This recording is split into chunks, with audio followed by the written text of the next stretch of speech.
विलंबित राति रे घरे पशिले आउ मारणास्त्र देखाई सब लुटि नेले। मंगलवार विलंबित राति रे एभली घटना देखिबाकु मिलिछि। तेबे महाकालपड़ा थाना अधीन गोखाखटी ग्राम रे बुद्धदेव स्वाई घर एभली दुर्बृत्त माने कलाकना बुलाई फेरार हो जाइछन्ति। आम घर दीटा लोक पशि आसी चोरी करछन्ति, हमको मारधर करी लौलाण करी चोरी करछन्ति। जेतोल राति केतरा हबो सेतोल 2:45 घंटा हबो। 2:30 मु उठिथिली।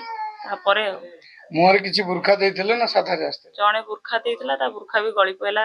आ जणे साधा रास्ता चिनी परिचन एठिका लोक नु आमे ता चेहराटा देखिछु। सुना गहना सब मु जार लगैथिली, बेकर मंगलसूत्र छिंडे की कान फुल हरिया कहले खोली दे देन हल छुआ को मार दबु। बाकी घरे मो छुआंकर थिला जहा सुना गहना चेन पटा सब नै जाइछन। ता टंका 8-10 हजार भलिया थिला ताकू भी नै जाइछन। बर्तमान चाहूछन को आम जिनस दे केंदी खोजी की हमको न्याय दियंतु। आ आम काउ कोन करबु? राति अधरे आम लोक जे घरे नांदी छुआ को धरि के आम सासु बहु दिटा थेलु। आ जदि राति अधरे एंदी माडळ करी करिवे यदि थाना वाला हमको किछि आम इयर न्याय न देबे आम कोन करबु? का पाखु जिबु? 4 जण अजणा लोक घरे पशि पत्नी शांति को माड़ मारिबा सहित सोना रूपा और 50,000 टंका लुटि नेछन्ति। तेबे ଏହା ପରେ ତାଙ୍କ ପତ୍ନୀ ଓ ଝିଅକୁ ଘରେ ପୁରାଇ ବାହାରୁ କବାଟ ଦେଇ ଚାଲି ଯାଇଥିଲେ ଦୁର୍ବୃତ୍ତ ମାନେ। ତେବେ ପଡୋଶୀ ଆସି ସେମାନଙ୍କୁ ଉଦ୍ଧାର କରିଥିଲେ। सूचना रही घरे पशि पत्नी सरोजिनी और मां हेमलताଙ୍କୁ मारणास्त्रे आक्रमण करने सहित मोबाइल फोन छड़ाई टंका पैसा और सुना रूपा गुड़ी को लुट कर फेरार होती।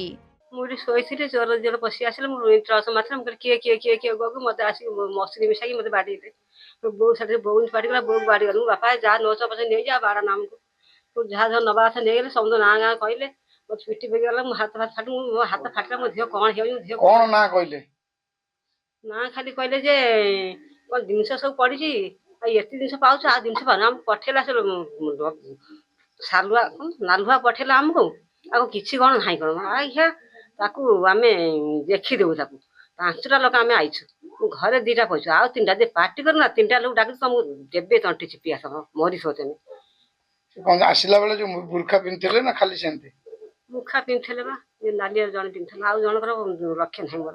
सेपटे हेमलताଙ୍କ बाम हाथ आघात जनित क्षतरे 10 रु अधिक स्टिच पड़िथिबा बेले शांतिलताଙ୍କ बाम कानरे आघात जोगु खूब जंत्रणा हेउथिबा कहिसंती।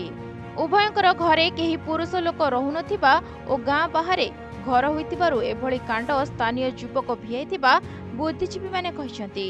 हम घरे पशि जन चोर को माने पछंती आपण तांको जानि जति नाम आ कोन सब आपनकर सब नै जंती कान फुल चोरी कोई सब नहीं जाए मुखा लगे चले जने आपण चिनी पाइलेन तंगो चिन्ह नहीं दम आपनकर कोन सब जाईची कोन अभियोग रखिसंती साखी जाईची मो टंका मो कान फुल सब जाईची।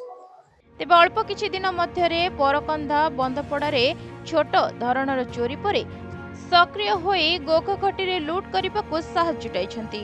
शांतिलता और सरोजिनी महाकालपड़ा थाना रे अभियोग करथिया बेले पुलिस प्रशासन साइंटिफिक टीम और संधानी कुकुर जोगे अनुसंधान करुथिबा जणा पड़िछि। तेबे महाकालपड़ा पुलिस तरफरु मंगलपुर और बरकंदा 2 पंचायत नियमित पुलिस पेट्रोलिंग पई स्थानीय लोक एबे दाबी करछंती। महाकालपड़ारू केशव चरण नाथ का रिपोर्ट प्रतिदिन टीवी।